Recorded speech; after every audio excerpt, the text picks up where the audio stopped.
जूही और रानू दोनों एक घने जंगल के पास बसे एक छोटे से कस्बे में रहती थीं। उनके पिता रमेश उस जंगल में मजदूरी करते थे। सुना था कि कुछ बाहर के लोग उस जंगल को काट कर मॉल बना रहे हैं, इसलिए दिन भर की दिहाड़ी पर वो लोग रमेश को लकड़ी काट कर ट्रक में भरने के लिए ले जाते थे। बाबा, आज की मजदूरी में से मुझे 10 रुपए दे दो। बाबा, आप दीदी को 10 रुपए दोगे तो मुझे भी चाहिए 10 रुपए। लेकिन बेटा, तुम दोनों 10-10 रुपए लेकर क्या करोगी? बाबा, वो ना कल हमने कजरी को कुछ खाते हुए देखा। वह सेवई जैसा था। मैं तो नाम भी भूल गई उनका। रानू, क्या नाम बताया था उसने? दीदी, नूडल्स। हाँ बाबा, हमें नूडल्स खाने हैं। 10 रुपए का पैकेट ही तो आता है। दे दो ना बाबा। उनकी माँ सरस्वती बोली, 20 रुपए नूडल्स में उड़ा दोगी? जानती हो 20 रुपए में 3 किलो आलू आएंगे और पूरे हफ्ते खाए जाएंगे। देख सरस्वती, तू ना बच्चियों को मत डांटा कर। ना जाने इनके नसीब में क्या लिखा है। कुछ नहीं लिखा। ऐसे नूडल्स तो मैं सेवई में सब्जियां डालकर बना दूं और ये उंगलियां चाटती रह जाएं। हाँ। नहीं नहीं, मेरी बेटियों की इच्छा नूडल्स खाने की है तो ये नूडल्स ही खाएंगी। जूही और रानू ने जब नूडल्स खाए तो वो खाकर बहुत खुश हुईं। जूही बोली, बाबा, ये तो बहुत स्वादिष्ट है। अब तो हम ये रोज खाया करेंगे। ऐसे भी तुम दोनों रईस बाप की बेटी हो। रोज 20 रुपए खर्च करोगी तो कहाँ से आएगा इतना? आज के बाद तुम्हारा जब भी नूडल्स खाने का मन होगा ना, तो मैं घर में ही बना दूंगी, समझी? और आप अब काम पर जाइए, समय ज्यादा हो गया है। रमेश जंगल में चला गया। बड़े बड़े पेड़ों की कटाई चल रही थी। अचानक से एक पेड़ टूटकर रमेश की पीठ पर गिरा, जिससे उसकी रीढ़ की हड्डी टूट गई और उसकी मौत हो गई। जीवन में एक ऐसा कठिन समय भी आएगा, ऐसा किसी ने कभी सोचा भी नहीं था। अभी रमेश को 4 दिन ही गुजरे थे कि सरस्वती के ज्यादा चिंता करने से उसका रक्तचाप बढ़ गया, जिससे दिमाग की नस फटने से उसकी भी मौत हो गई। बच्चियों पर तो जैसे कहर टूट पड़ा। उनकी तो जैसे जिंदगी ही रुक गई। वो अनाथ हो गईं। रानू बोली, दीदी, हमारा क्या होगा? हम माँ और बाबा के बिना कैसे रहेंगे?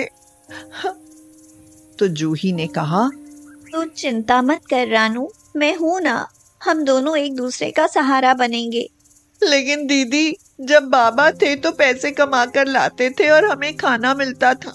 लेकिन अब हमारे पास खाने के पैसे कहाँ से आएंगे?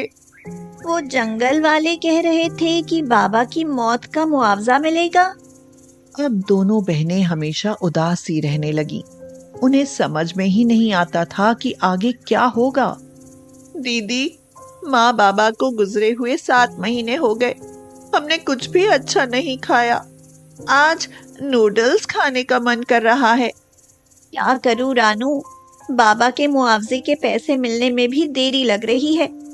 अभी तो इधर उधर से कोई ना कोई खाने के लिए दे देता है, लेकिन ऐसे कब तक हम दूसरों के टुकड़ों पर पलते रहेंगे? चलो दीदी, जंगल वाले बाबूजी के पास चलते हैं और बाबा के पैसे मांग कर देखते हैं। रानू और जूही जंगल पहुंचकर उनसे बोली, बाबूजी, घर में खाने के लिए पैसे नहीं हैं।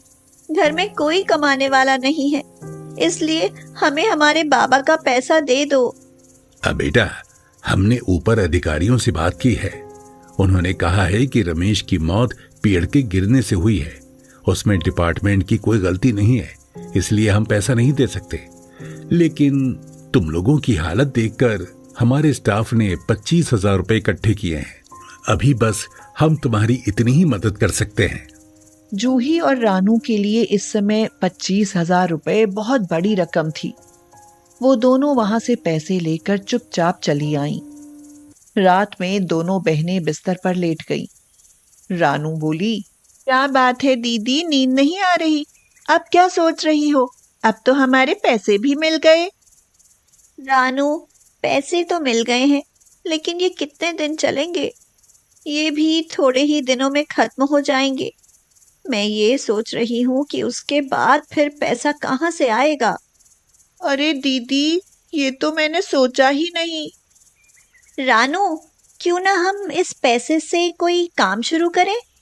हाँ दीदी, ये सही रहेगा, लेकिन क्या काम करेंगे? चल कल सोचते हैं, अभी सो जा, कल तेरे लिए नूडल्स बनाऊंगी। रात बीत गई, सुबह हुई। दोनों बहनों ने काम निपटा लिया। रानू बोली, दीदी भूख लगी है, अब तो नूडल्स बना दो ना। तू बैठ जरा, मैं बनाती हूँ। झटपट 5 मिनट में नूडल्स तैयार हो गए। रानू ने कहा, दीदी, आप जो नूडल्स बनाती हो उनकी बात ही कुछ और है। उनका स्वाद बहुत ही अलग होता है। मन करता है कि खाती ही रहूं। काश तुम्हारी नूडल्स की एक दुकान होती तो मैं दिन में कई बार खाती। अरे, आप फिर से सोचने लगी? हाँ रानू, मैं भी सोच रही हूँ कि हमारी नूडल्स की दुकान हो और तुमको मैं पूरे दिन नूडल्स ही खिलाती रहूं। रानू, माँ तो मैदे के नूडल्स घर में भी बना लेती थी, लेकिन मुझे उसका मसाला याद नहीं आ रहा। पता नहीं माँ उसमें क्या क्या डालती थी जो एक बाजार जैसा स्वाद आ जाता था। मसाला बनाना तो दीदी मुझे याद है, क्योंकि अक्सर मैं ही माँ को मसाले निकाल कर देती थी। अरे वाह, फिर तो बात बन जाएगी। लेकिन आपने सोचा क्या है? जरा मुझे भी तो बताओ। यही कि अब हम नूडल्स बनाकर बेचेंगे। अपने बाबा के मिले हुए पैसों से वो नूडल्स और सामान खरीद लाईं। उन्होंने एक ठेले पर सारा सामान लगाया और नूडल्स बेचने लगी। स्पाइसी, चटपटे, बच्चों के लिए, बड़ों के लिए, आइए नूडल्स खाइए, आपकी अपनी चलती फिरती दुकान। एक आदमी बोला, हाँ, कैसे हैं नूडल्स, जरा हमें भी दिखाना। तो जूही ने कहा, बाबूजी, 20 रुपए की प्लेट है, देखिए नहीं, खाइए और अच्छे लगे तो घर के लिए भी ले जाइए। लाओ, एक प्लेट दे दो। लो बाबूजी। वह आदमी उंगलियां चाटता हुआ बोला, वाह वाह वाह वाह, क्या बात है, बहुत ही बढ़िया लग रहे हैं तुम्हारे नूडल्स। तो हमारे यहाँ काम करोगी? आपके यहाँ? हाँ, मेरे यहाँ चाय की दुकान है। मैं चाहता हूँ कि तुम मेरी चाय की दुकान के सामने ठेला लगाओ। उससे तुम्हारे नूडल्स बहुत बिकेंगे, क्योंकि मेरे यहाँ चाय पीने बहुत से ग्राहक आते हैं। कुछ नूडल्स के ग्राहक बढ़ेंगे और कुछ नूडल्स की वजह से चाय के। रानू और जूही को ये तरकीब अच्छी लगी और अगले दिन उन्होंने वहां चाय की दुकान के सामने अपना ठेला लगाया। देखते ही देखते वहां ग्राहकों की लंबी लाइन लग गई। उनके नूडल्स कम पड़ गए। अगले दिन उन्होंने और ज्यादा नूडल्स बनाकर रखे। वो भी सारे बिक गए। जूही और रानू बहुत खुश थीं। उनके नूडल्स इतने बिकेंगे, उन्हें उम्मीद नहीं थी कि उनकी इतनी बिक्री होगी। और साथ में चाय वाले की बिक्री भी होने लगी। कुछ दिनों बाद जूही और रानू के नूडल्स की तारीफ एक होटल तक पहुंची। उनसे होटल के मालिक ने पूछा, बेटी, क्या तुम ये नूडल्स हमारे होटल में बनाओगी? मैं तुम्हें यहाँ से 4 गुना ज्यादा दाम दूंगा। दोनों बहनों की खुशी का ठिकाना न था। वो बोली, हम जरूर काम करेंगी। अब वो दोनों होटल में नूडल्स बनाती थी। कुछ महीनों बाद जूही के मन में एक विचार आया।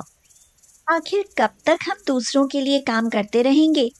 क्यों ना हम अपना एक रेस्टोरेंट खोलें, फिर रेस्टोरेंट भी अपना और बचत भी अपनी।